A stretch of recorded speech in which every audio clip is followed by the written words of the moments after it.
Welcome to this week's edition of the Weekly Travel Alert. I'm Steve Glenn. I'm Paul Glenn. Hey, Executive Travel sponsors this podcast every week. We've been doing the Weekly Travel Alert email, Paul, for now 35 plus years, with over 100,000 people that get it every Tuesday.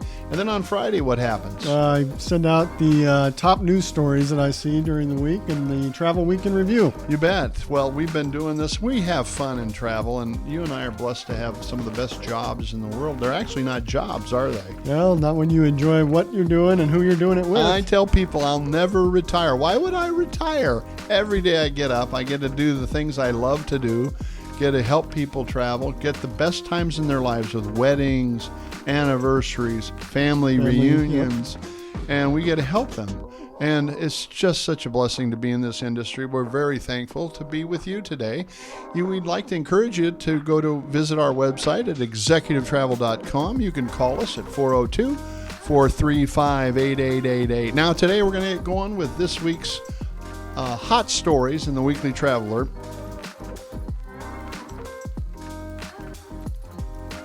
This is really, really important, Paul. And I think a lot of people will be surprised about this. Okay. Never, and may I say again, never buy airline miles. This last week, I got an email from United Airlines. They said, Steve, if you buy 100,000 miles, we'll give you 100,000 miles. Whoop, that caught my attention. I said, hey, is this a good deal? It usually isn't. So I went and figured it, and it would cost me $3,750 for those 100,000 miles, and they'd give me 100,000. So for 200,000, costs $37.50. You're almost at 2 cents a mile. $1.75 per mile, right? Yep. So I said to myself, hey, is that a good deal or not? And then I spent 2 hours. Say back? I spent 2 hours looking into this, saying, should I buy these or not?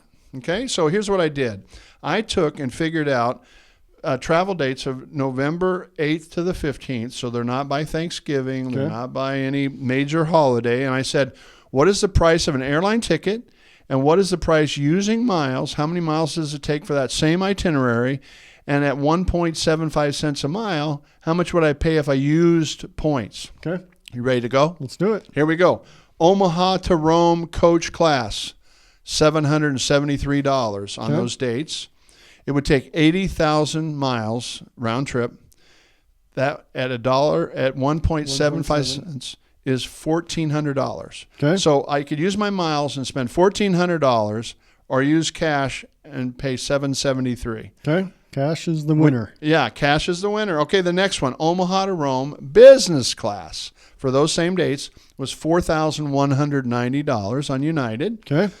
The miles required for that business class seat was 320,000 round trip, and the cost at 1.75 cents was $5,600. Who won that one? That's still the cash. But Cash that one's a little closer. Okay, Omaha to London coach was $722, or 80,000 miles round trip. So that's similar to Rome. Yeah, it's $1,400. So who won that one? That again is cash. All right, number 4.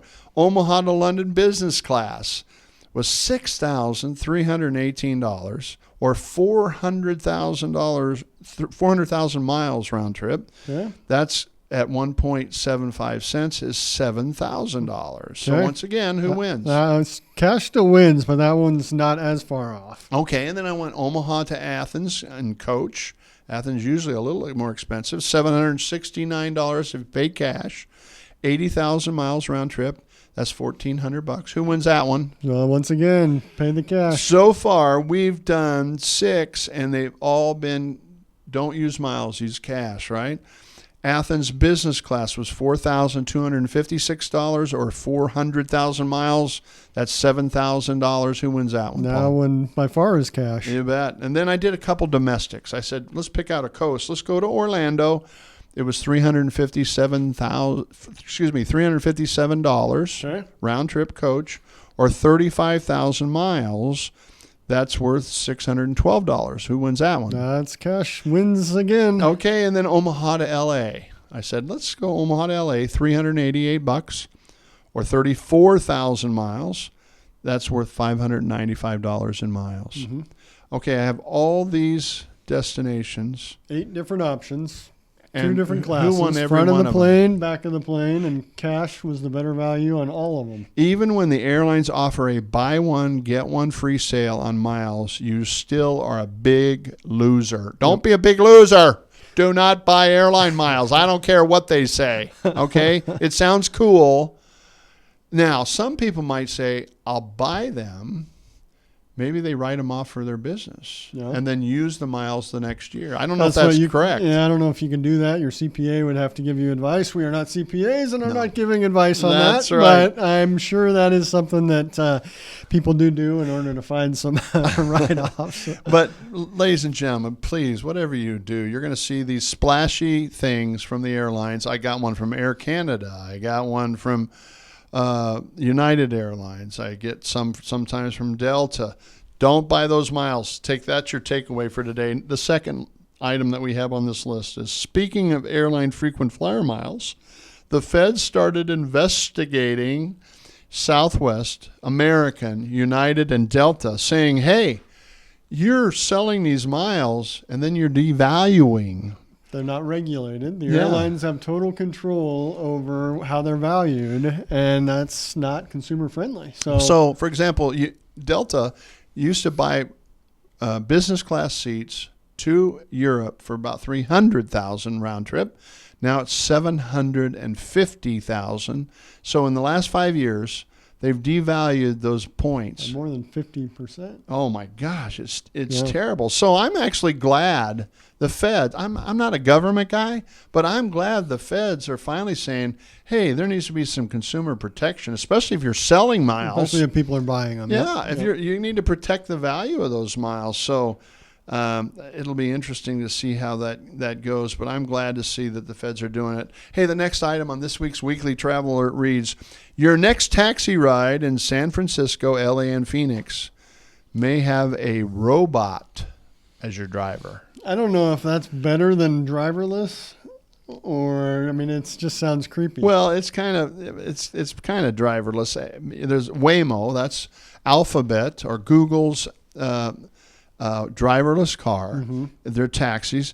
This last month, they had 100,000 rides each week. Wow. In a driverless taxi. Without incident. Okay. But in a week. Yeah. That you're basically, guys, you're really getting on the edge of this being mainstream.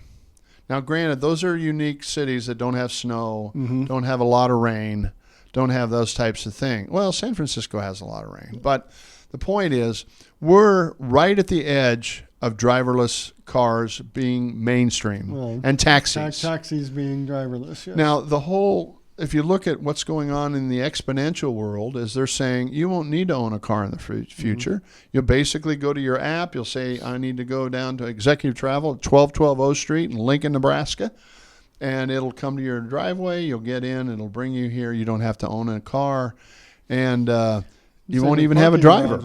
Well, they can go park wherever it needs to. And you can imagine the cost of having a person is the most expensive thing in that car, probably. Yep. So I thought it was so interesting that it would do that many trips without any incident in 1 week, and that from even 6 months ago is double the number of rides. Exponential. Absolutely. That's your word, exponential. That's right. So, hey, last 2 things we got going on this week's Weekly Traveler read. Passports are quickly moving into obsolescence, Paul. They're not going to be stamping them as of November 10th in Europe.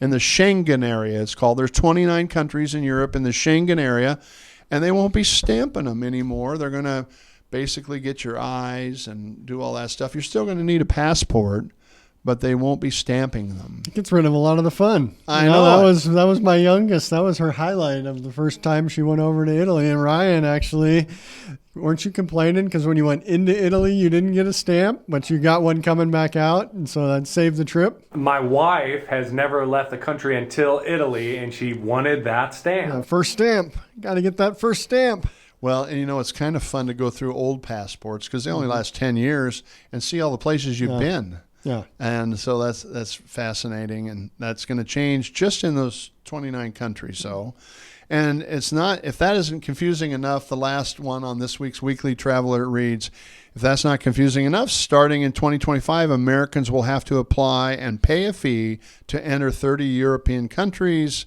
They're charging Americans €7, Paul, and it's a program called the ETIAS.